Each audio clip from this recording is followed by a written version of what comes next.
Hola, amigos. This is Billy Sheehan, and you're watching me right here on Talking About Rock.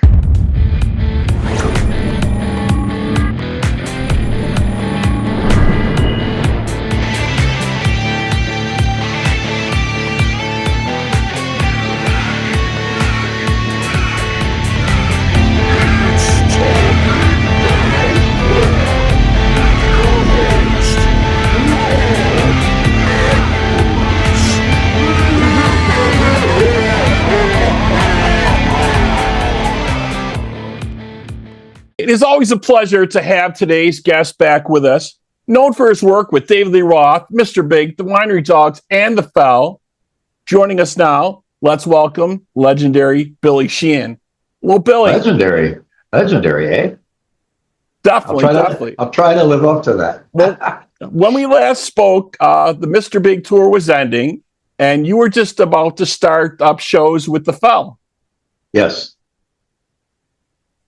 And then what happened? Well, now I think you finished up a lot of those shows, and obviously this month, as we celebrate the 40th anniversary of David Lee Roth's Eat 'Em and Smile album, which obviously you were a big part of. Yes, sir. What would you say is maybe some of your most memorable tracks on that? I know we talked about a little bit about this before. Obviously, including Shy Boy was a great thing for you on there as well, and Ladies Night in Buffalo. Well, it's I didn't write Ladies Night in Buffalo. I just said it, and that's why I think it was kind of a joke, a running joke. I went home for Thanksgiving and went out to some club, and it was Ladies Night. And when I got back to LA. It was, what did you do for Thanksgiving? I said, I went out. It's a club in Buffalo. It was Ladies Night in Buffalo. And they laughed like crazy because they're thinking Buffalo, blue collar town, that Ladies Night they don't know there's beautiful girls in Buffalo, the Italian, Polish, Irish, German mix. We have some beautiful young ladies in Buffalo. So they didn't look at it in that particular way in their error. And right. I thought that was a funny thing. So that was all. And the Shy Boy was my song, of course. And so I was glad when Dave chose that on his own. He wanted to do it. And usually if a guy does a record, especially like some big main guy, and you have a song that he wants to use, he'll say, okay, I'll use your song on my record, but I want 100% of the publishing. That means all the money that song makes on that record, they take it all. You get the notoriety, and maybe other people will know you had a song on a major record, so they'll maybe use your song. But instead, Dave was very kind, and he gave me everything. I kept all my publishing, which was very nice. To have a song on a platinum record was a very good thing. So I was very, very thankful to him for that.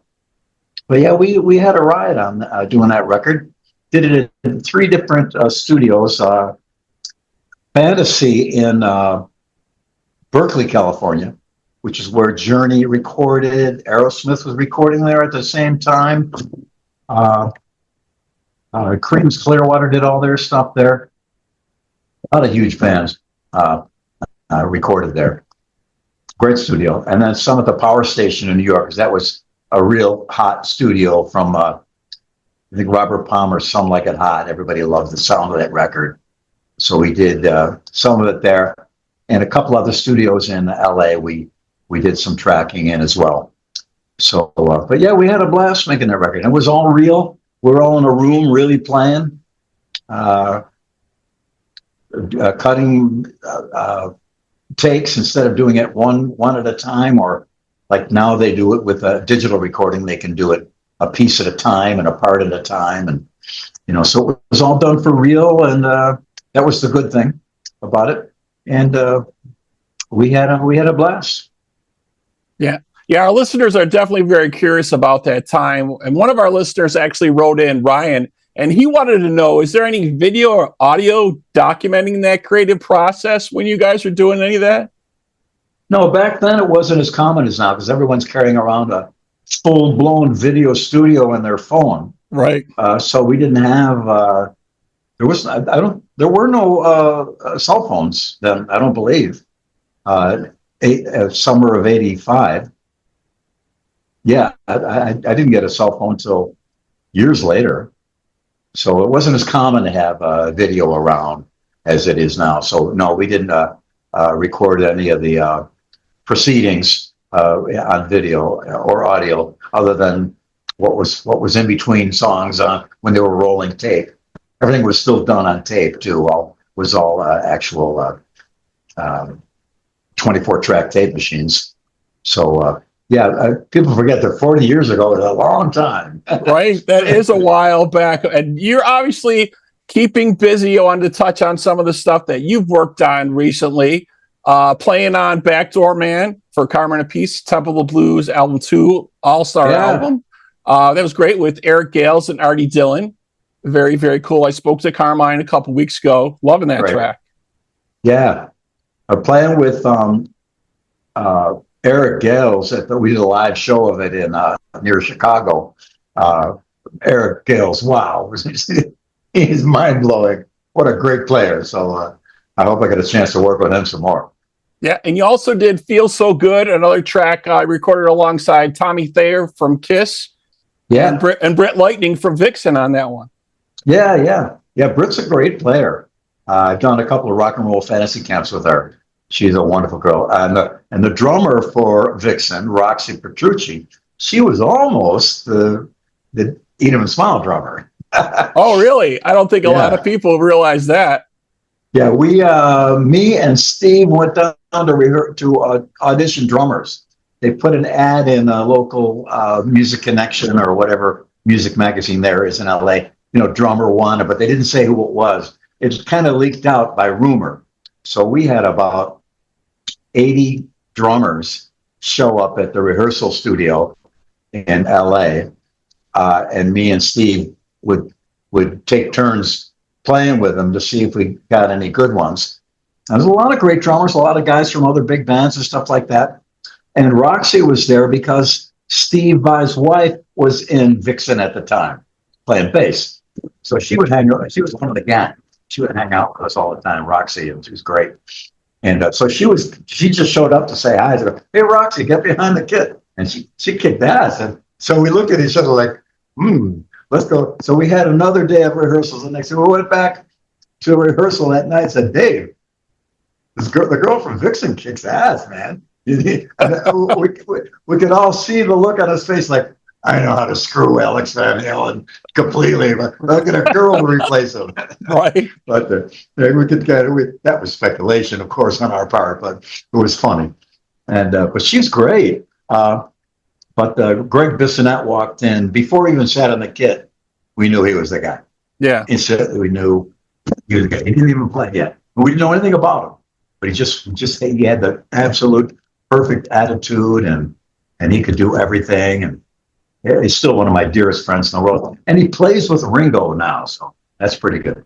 That's very, very cool. Very cool. Yeah, definitely. And you played on a lot of great tracks. So another one of our listeners, Paul, wrote in and asked, is there any particular musician you would like to play with that you haven't played with yet? I'm pretty lucky. I've played with a lot of guys. I played with Ed Van Halen, with Yngwie, with Tony McAlpine, and Steve Vai. A lot of guitar players, a lot of great drummers. I'm a bigger fan of drummers than guitar players, me being a bass player.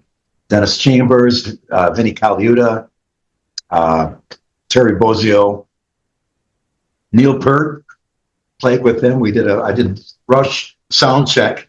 It's on YouTube somewhere. When Geddy was late for sound check one day, I got up and did sound check on his bass. But yeah, I've been lucky to play with most everybody that I really love and really like their playing. I can't think of any. Unfortunately, Paco de Lucia is no longer with us. Right. The flamenco guitarist is just mind blowing. But there's a whole new crop of people out there that are amazing, and I guess I'll get my chance one way or the other as time goes on. Yep, definitely. And obviously, we wanted to have you back with us to speak about the band before David Lee Roth. Talas, obviously very well known here on the East Coast. When you left them, you left that band. It disbanded after you left to join David Lee Roth. You reformed them in 2017 with vocalist Phil Naro, drummer Mark Miller, and guitarist Kieran Nagrowski for the 1985 album. Yeah. But unfortunately, Phil passed, and now what we're seeing is his son James Naro was announced to be maybe handling vocals for shows for Talas in 2027. Yeah, we're very, very excited about it. I just said I'm working on another record. It's all the songs that we didn't put on the Eat 'Em and Smile record. There were several songs that we were going to do, but there wasn't room. We didn't have time or whatever, for what other reason. There's about 5 songs. We're doing a record of those songs, and then maybe 2 or 3 songs from Eat 'Em and Smile with guest players. That's coming up soon. So we needed a guy to sing one of the songs, and I sent it to James. James, what do you think? Can you sing on this? And he killed on it. He's so good. We were all the guys that are putting the record together. Myself, Ray Lugier, drummer from Korn, and our engineer Scott. We're a little trio of production. We do bass and drums for a lot of people in Ray's studio, and so we're doing this record of the unused Roth songs. So they heard James and they blew their mind. Oh man, this guy can sing! He's so great. So we had him sing on 2 songs, and they were just fantastic. What a wonderful kid too. So we're really excited about playing again. I missed all those songs from Talas. And it's going to be really wonderful having Phil's son with us. Just the memories of Phil. What a great, great guy, and what a great singer. And having his bloodline. Definitely great to see that. When I saw that announcement, I'm like, I knew it would happen eventually. We were all hoping it would happen in some way, shape, or form, that it would. And when we talked about this, when you guys put together the 1985 album, you weren't aware how ill Phil was at the time, and he just crushed it. He just crushed it. Still, you couldn't even tell. So great. What's going on. I don't think I could have performed at my peak if I had that on the back of my mind. And he was. I noticed he was a little bit. His attention was elsewhere sometime, because I would be in my home in Nashville. Yeah.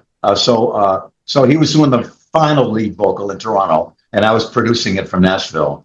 And he stepped up to the mic and just killed. It was so great. It was so awesome. But once in a while, he'd forget a word, and I'd remind him, "No, Bill, I'm sorry, Phil, the lyric is blah, blah, blah." Oh, and he'd make the same mistake again. So I know he was a little distracted, but his singing was right on. And we were all devastated, of course. I was doing another session in Texas, and my phone went off, and I saw that it was his brother calling, and I knew, oh man, I hope this isn't what I think it is. But sadly, it was. So thankfully, James is going to carry on his legacy. We're definitely great to hear that. And I was also wondering, you usually have some of your master classes that you're putting together at some point also. Is any of that in the works going on, the master classes that you hold? Are you doing that at all? Are you there? I've been too busy to book any. No, nothing booked right now, but anytime I do book it, I announce it on all my social media. So stay tuned, and whatever's happening, it'll be posted there for sure. All right. And it looks like the Fell is going to gear up, I think, at end of November and head to the UK, it looks, for the next run of shows, right? Yeah, we got a good run of shows over there. I think in Wales, Scotland, maybe Ireland, and then in England proper.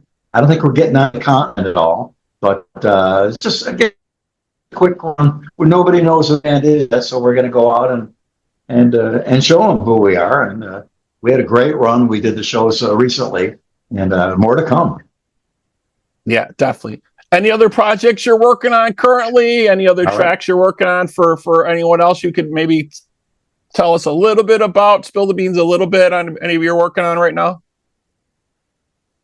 Did a track with Captain Kirk. Oh yeah, he's doing a metal album. Yeah, William Shatner.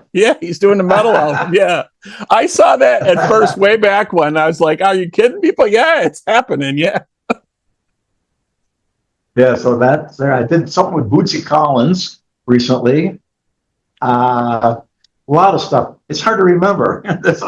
It's been a chaos since the pandemic of doing songs for other. It's been great. We played on some really cool stuff. I did play on the Accept 40-year anniversary record, 4 tracks on that, and lots of stuff. My memory fails me. Very cool. I know you're always busy, and we so much appreciate your time, checking with us. Folks, check out the Foul. It's definitely some great tunes they got going on there. And of course, everybody here in my area is waiting for Talas to come back and, bring it once again. High Speed on Ice, 1985 tracks. We can't wait for that. Very, very cool. Great. Yeah.